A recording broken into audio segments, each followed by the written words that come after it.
Hello, my name is Rolling Weights. Before we get started, I wear a mask so you can't see my face, so it's just safe for me to say what I want to say. And this video does not exist for hits or money or ads. It's here just simply for me to get the word out. This video concerns an accident. It's real simple. On May 1st, 1994, somebody had an accident. You know, people have accidents every day. But people are not one of the most talented auto racing drivers who's ever existed. And the person who died that day was one of the most aggressively talented racing car drivers who has ever existed. And his race car went directly off a track, smacked a wall, and he died. And he died because the suspension part came loose in his car, struck him in the head, struck him in the helmet, tore through his brain, and killed him. So I'm going to go through this incident. I'm not going to get horrendously specific, but as you can see, the events of the accident are so numerous, even though the accident only took about 2.5 seconds to happen. Mine would have just been 2 seconds. But in that 2 seconds, Ayrton Senna did more than 99.999% of the humans on this planet could have done. He made more inputs into his car and fought so hard to stay alive. And yet the car fell apart in a way that it killed him. And this wasn't the first time that car had fallen apart. It fell apart in every race that year, in exactly the same way. In exactly the same way. In the first race, Ayrton was chasing down his primary competition for that year, who would go on to become a legendary driver in his own right, and God bless him, we miss him. He's currently very, very ill and he will never recover. And he was going through a slow speed turn. He was catching up with the guy and the right front suspension failed. And the car spun around to the right and stopped. And when Ayrton stopped and turned the wheel like this, the wheel on the car went like this. He went like this. He's like, what the hell? And he called a marshal, and the marshal actually, he backed it off the track, and the marshal helped keep the tire going in the right direction. He was actually he couldn't have done much to it, but he was putting his hands on it, trying to keep that right wheel from turning some crazy way. So that was the first race of the year. So the second race of the year, Ayrton starts. He's I believe he was on pole, and he starts the race, and he tries to cut off again the same guy, his competition, but the other guy gets the jump on him and comes back at him. Ayrton turns back, and when he turns back like this, the right front suspension part fails again. And if you're looking at the car, you got to understand, when you're looking at the car, you're looking, as the car's coming at you, it'll be the tire on this side. It goes in like this. And when it goes in like this, Ayrton freaks out because he's like, what the hell is this? And he turns the wheel trying to make the car go this way. What it does, it turns the car out of control. He knows he's out of control. He's already doing 120 miles an hour. He jams on the brakes. The car turns sideways. It slides down off the track. And another guy comes along and whacks that side of the car. And he's out of another race. Now the same thing's happened 2 times in 2 races. And Ayrton is completely freaked out. When he comes out of that car in that second race, he looks at a reporter. I mean, not a reporter, a photographer. And he stares at him like he's trying to read his mind. You got to understand, these guys, these racers of this type of racing, their brains work at about 10,000 times as fast as ours do because of the way that they grew up racing. So Ayrton suitably freaked out. So anyway, we move on to the third race. And Ayrton's been fighting his car all weekend. Weird things have been happening. And the steering wheel on his car is bouncing all over the place. And later it's disclosed that the steering column had been modified. And it's a real interesting modification. Now, my interpretation of this modification is my interpretation. So, you don't have to take it as the truth. I could have just made this up. But I'm going to lay it to you right now. The column modification here involves the incorporation of a brass. That actually says brass. It's not brass. It's copper. It's copper. What this looks like to me is it's the inclusion of a copper pipe between two steel steering column pieces. And what they did was they took a rotary pipe cutter and they cut it. Whoever did this. And they soldered, they used lead solder on one end and they used lead solder on the other end, and they stuck them together.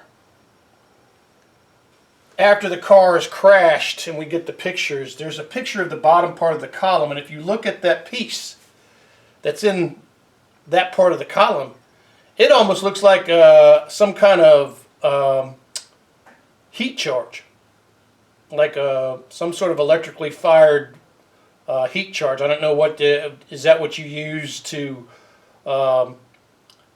maybe a fused link, maybe the fused link of a car.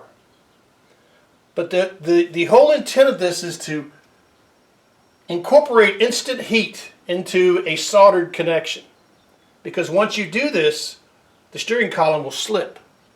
Because the front of the car is under, it's actually under thousands of pounds of forces, but the force that comes, because of the power steering, the force that comes through the steering wheel is only, and I say only, 100 pounds. But 100 pounds is enough to make that turn. And you don't need it to turn much. You just need it to not turn to the left for about a second. And then it's over. Anyway,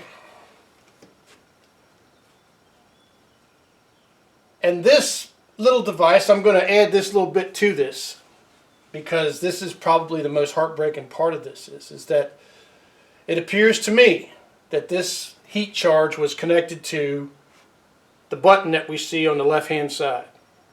Because as Senna enters the turn that he dies on, he hits this button once, and then he turns it all the way in. He goes once and he turns it all the way in, and then he takes his hand off the other side of the steering wheel, and he goes 1, 2, 3. And when he goes 3, that heat charge goes off. But by this time he's bouncing over these horrific asphalt seams that are in the turn, and we'll get to that. So that's what's waiting for Ayrton Senna, is a steering column that looks to me like it's been designed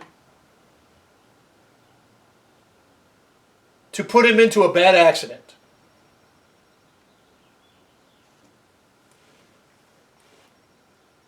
Senna's doing over 190 miles an hour. The car was an amazing car. He would have won the world championship that year if they'd just left him alone, but they couldn't leave him alone. I don't know what he did. Only Ayrton knows what he did. Maybe he knew stuff about the racing series he was in. Now let's be clear about one thing. The racing series that he was in is now under new ownership, and that new ownership has nothing to do with this. They have nothing to do with this.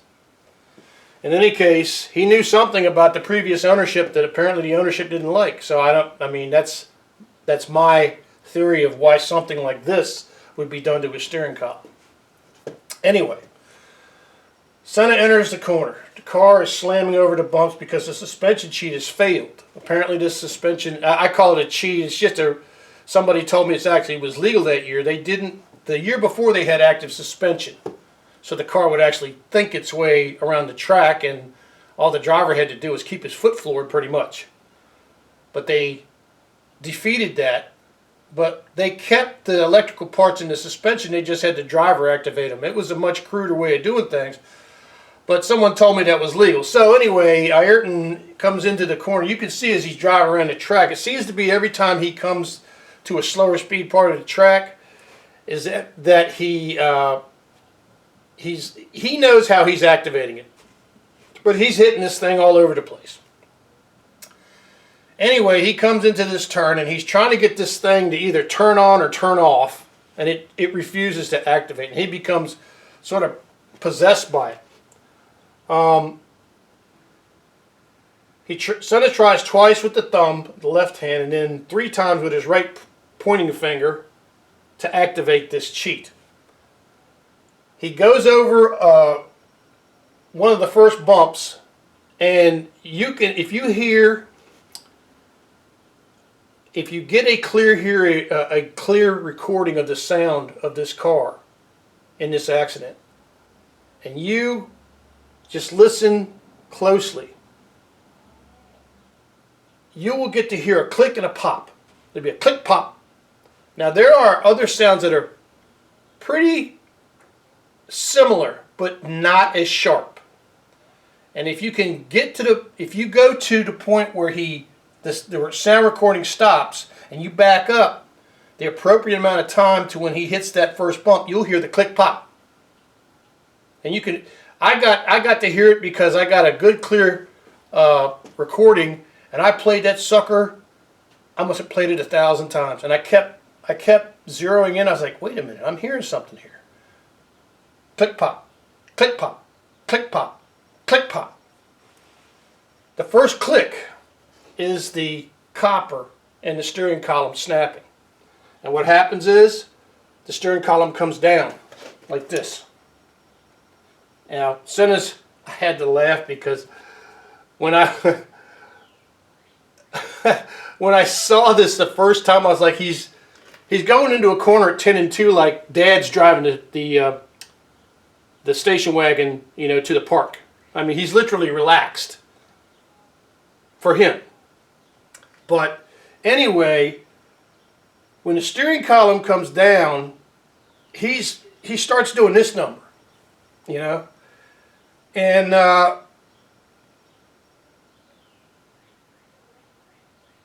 when you get the pop, this is when you get this change in motion from this to this. And what's happened is the steering column is broke. He knows something's wrong. That steering column is not supposed to be in his lap. But when it pops, now he's getting this piece of copper is moving backwards and forwards. And actually, it's slipping like this. And what this does is, Ayrton gets a little lucky because of the gyroscopic action of the tires. But the car drifts towards the left-hand side of the track. Senna, the car drifts towards horrific bump on left inside a turn. There's a bump on that turn that no driver would go across, including Ayrton. They would always be a foot or two off that corner. They would never be in the mid on the far inside of the apex because they knew that bump was there, because it would so upset the car it would probably damage the car and wreck them. But now Ayrton is traveling 192 miles an hour directly for that horrendous bump with the steering column in his lap, going side to side and in and out. And Ayrton knows he can't lift off the throttle. You cannot lift off the throttle or you'll lose your ability to control the vehicle. The entire car is designed to stay under power through the rear wheels and push the car through the turn. That's how everything works. That's how the car stays stuck on the ground. So he doesn't have the choice of hitting brakes or anything like that because he has to try to make this car go around this corner. So he's got the steering wheel in his lap like this, and it's going in and out, and it's going sideways, and the car is drifting over to the left. And when it smacks that bump, all hell breaks loose. When he smacks that bump, the steering column breaks out of the column here. And what you have on this is you have a piece over the steering column. There's a piece of rubber foam that protects the driver's legs from knees from smacking it.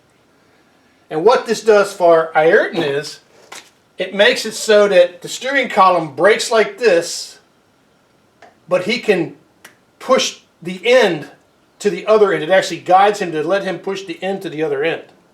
This becomes important in about a third of a second. The car hits that bump, and when it hits the left side of the left suspension, it creates a massive amount of damage in the carbon fiber of the car. And the damage comes from the spring bar having to take up all of the force of that impact. And the carbon fiber of the pivot on the spring bar breaks. And what this does is this makes the spring bar, and there is a brake collection box under the carbon fiber where the spring bar is mounted. And when it tears out, it tears that box, the brake lines out with that box.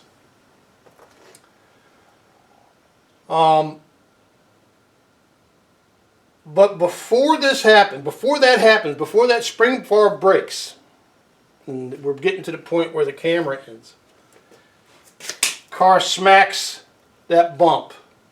Instantly the car goes from going this way to going that way. And what happens next is amazing, because in a tenth of a second, Ayrton Senna takes that steering column, that upper steering column, pushes it against the bottom column, and you see him go, he goes, and he's pushing with all his might. He goes, and then the camera ends. And there's a good reason it did. Because right after the camera ends is when that spring bar pivot tears out of the carbon fiber. And that's why when the car goes off the track, if you look at the front of the car, the piece of trim that covers the front of the car is like this. Because when that spring bar tears out, it does this to the piece of trim on the front of the car. Now Ayrton's in a car now with no steering. The brake lines have been torn out of the car, instantly killing all of his hydraulic brake pressure. He has no brakes. The steering column being broken off of the car has apparently stopped the shifters from working, because he has been constantly trying to get the car to shift, to downshift, and it will not respond. So he has no brakes, he has no steering, he has no shifter. And now the car is going off the track at 190 miles an hour, heading towards one of the worst corners in all of racing. The car hits the side of the track and it bounces. And in the telemetry you can see this, because it is an amazing testament to how good the telemetry was in that car.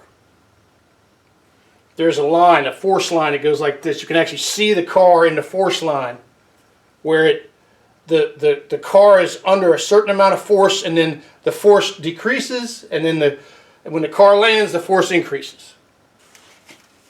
And when the car lands, well,